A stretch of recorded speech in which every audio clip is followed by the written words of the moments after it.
Terima kasih Anda masih bersama kami. Bagi Anda yang baru saja bergabung, kami hadirkan kembali 3 berita utama hari ini. Puluhan ribu jemaah memadati Masjid Al-Jabar Bandung untuk melaksanakan sholat Idul Adha.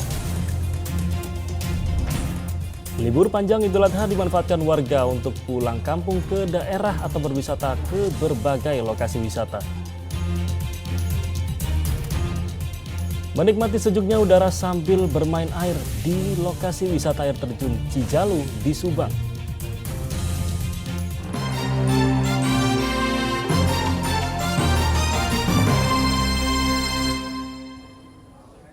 Libur panjang Idul Adha dimanfaatkan warga untuk pulang kampung ke daerah atau berwisata ke berbagai lokasi wisata. Di Kota Bandung, ratusan warga memadati stasiun Kota Bandung. Ratusan penumpang memadati stasiun kereta api Kota Bandung. Mereka memanfaatkan libur panjang Idul Adha untuk mudik ke kampung halaman ke sejumlah wilayah di Jawa Timur, Jawa Tengah, dan Yogyakarta. Sebagian dari mereka juga berpergian untuk berwisata, memanfaatkan libur panjang anak sekolah. Daops 2 Bandung telah menyediakan kereta api tambahan jika terjadi lonjakan jumlah penumpang yang signifikan.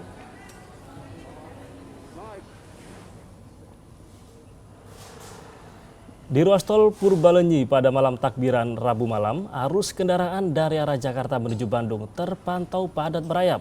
Ribuan kendaraan memenuhi beberapa titik ruas tol Purbalenyi sehingga membuat antrean cukup panjang menuju exit Cileunyi di Kabupaten Bandung. Antrian kendaraan sempat mengular hingga kilometer 153 atau sejauh 2 km sejak sore hingga malam hari pukul 21.00 waktu Indonesia Barat. Kondisi yang sama terlihat di ruas tol Jakarta Cikampek di Karawang. Ribuan kendaraan memadati ruas tol dari Jakarta menuju 2 ruas tol, yaitu Tol Cipali serta Tol Purbalenyi pada Rabu malam. Warga sengaja menikmati liburan di kampung halaman serta tempat wisata. Meski padat, petugas tidak melakukan rekayasa arus lalu lintas.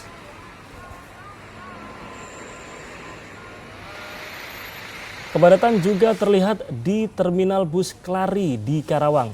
Libur panjang Idul Adha dan liburan sekolah dimanfaatkan ribuan penumpang untuk pulang kampung dan berwisata ke sejumlah daerah pada Rabu malam. Menurut salah satu pengelola bus di Terminal Klari, jumlah penumpang pada Rabu malam meningkat hingga 30% dibanding hari biasa.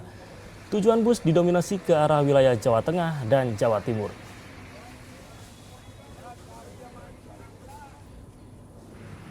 Di wilayah Limbangan, Garut, lonjakan arus lalu lintas terasa di jalur selatan, tepatnya di jalur Nasional 3 pada Rabu siang. Kendaraan dari arah Bandung menuju Tasikmalaya terus meningkat bahkan sejak hari Selasa. Polisi pun memberlakukan sistem one way. Adanya kegiatan pasar tradisional serta pengajian membuat jalur selatan Limbangan, Garut semakin padat.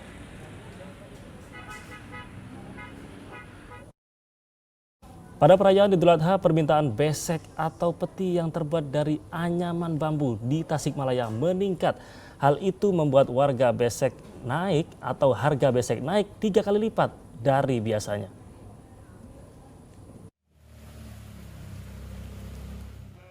Setiap menjelang perayaan Idul Adha, perajin besek di Kampung Kedung, Desa Pasir Malang, Kecamatan Padakembang, Tasikmalaya tersenyum lebar. Pasalnya mereka kebanjiran pesanan hingga menyebabkan harga besek naik 3 kali lipat dari sebelumnya. Keseharian perempuan di desa ini memang membuat besek dari anyaman kayu. Besek yang dibuat oleh mereka biasanya digunakan untuk wadah daging hewan kurban yang akan dibagikan ke warga saat perayaan Idul Adha. Biasanya permintaan besek dalam satu hari sebanyak 50 kodi. Namun menjelang perayaan Idul Adha, permintaan besek meningkat hingga 100 kodi per harinya.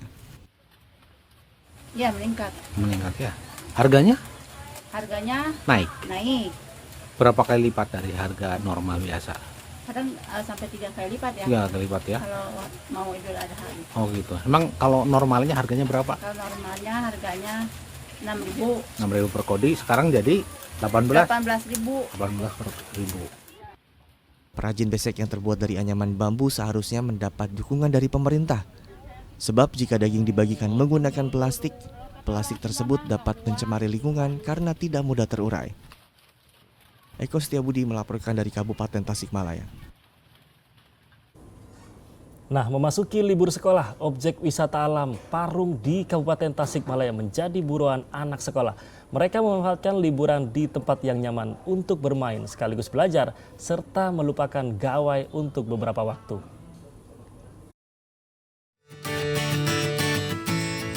Memasuki liburan sekolah, setelah menerima rapor kenaikan kelas, anak-anak ini mulai berlibur ke objek wisata bersama rombongan sekolah atau bersama dengan keluarga tercinta. Dan salah satunya, objek wisata alam Parung yang ada di Kabupaten Tasikmalaya menjadi buruan anak-anak sekolah ini. Tempat ini ramai dikunjungi oleh wisatawan. Tak hanya dari wilayah sekitar, wisatawan juga berdatangan dari Ciamis, Garut, Sumedang, Majalengka, Kuningan, Cirebon, hingga Bandung dan Jakarta.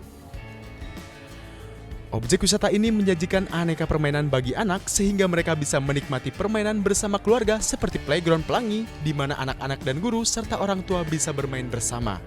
Juga tersedia permainan anak-anak di Kids Zone serta mini zoo yang akan memberikan edukasi di saat mereka bermain. Pelepasan PK. Oh, liburan anak sekolah, mulai libur sekolah ya. Banyak orang yang berada di sini. Ibu tadi main apa ini sama ibu-ibu yang lain? Permainan aja. Permainan anak-anak. Iya. Oh, ini ya, apa namanya? Terompak apa namanya ya? Iya, iya. Banyak sekali anak sekolah lembaga yang ke Wahana Alam Parung. Mereka seperti dari mana aja, Pak? Di daerah lokal sebenarnya, di daerah Majalengka, daerah Sumedang, daerah Garut, itu masuk ke Wahana Alam Parung. Biasanya mereka sama guru orang tuanya ya? Betul, sama guru, sama lembaga sekolah gitu ke Wahana Alam Parung. Ada tempat baru yang tempat bermain pelangi juga di sini kan? Ya betul, itu untuk area outbound anak-anak TK. Jadi kita pusatkan untuk gedung serbaguna buat acara-acara di TK. Liburan ini? Dalam sehari, jumlah kunjungan mencapai 1.500 pengunjung atau meningkat 2 kali lipat dibanding hari biasa yaitu 700 kunjungan. Eko Setiabudi melaporkan dari Kabupaten Tasikmalaya. Nah, daerah Subang memang menyimpan sejuta pesona dengan keindahan alamnya. Salah satunya air terjun Cijalu. Berada di wilayah hutan pinus, pengunjung dapat menikmati sejuknya udara sambil bermain air.